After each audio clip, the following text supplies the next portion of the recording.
Hello guys, இன்றைக்கி வந்து எதை பற்றி சமைக்க போகிறோன்னா பன்னீர் பட்டர் மசாலா தான் பார்க்க போகிறோம். அதுக்கு தேவையான பொருட்கள் இப்போ பார்த்துடலாம். ஃபஸ்ட்டு ஸ்டெப்பு பார்த்திங்கன்னா வந்து தக்காளி வந்து கட் பண்ணி வச்சுக்கோங்க. நெக்ஸ்ட்டு ஆனியன் கட் பண்ணி வச்சுருக்கோம். நெக்ஸ்ட்டு வந்து பூண்டு, பாதாம், பட்டை, அப்புறம் வந்து கிராம்பு, ஏலக்காய். ஓகேவா, சாரி கைஸ், ஏலக்காய்.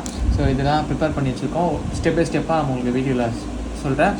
அதுக்கு முன்னாடி நம்ம சேனலை சப்ஸ்கிரைப் பண்ணிக்கோங்க, லைக் பண்ணுங்கள். ஓகே கைஸ், அடுத்த ஸ்டெப் பார்க்கலாம். ஓகே, ஸோ காய்ஸ் வந்து பார்த்திங்கன்னா எல்லாம் ரெடி பண்ணியாச்சு. மஞ்சள், உப்பு, அப்புறம் வந்து மிளகாத்தூள் போட்டுருங்க. ஓகேவா.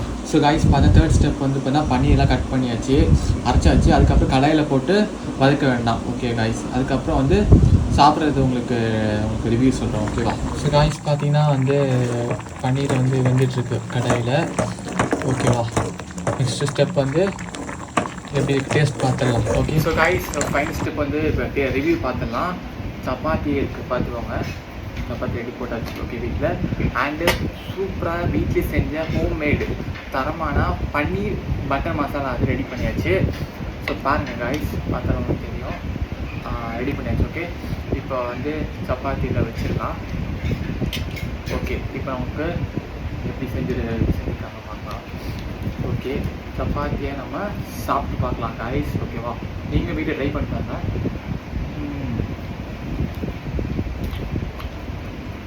பன்னீர் சூடாகும் காய்ஸ், டேஸ்ட் நல்லாயிருக்கும். நீங்கள் ட்ரை பண்ண நல்லாயிருக்கும்.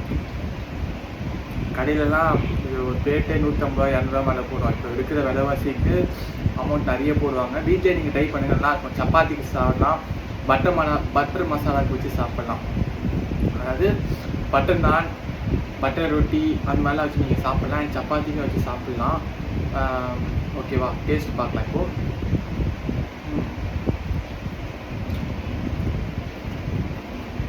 லைக் பண்ணுங்கள், ஷேர் பண்ணுங்கள். Bye guys.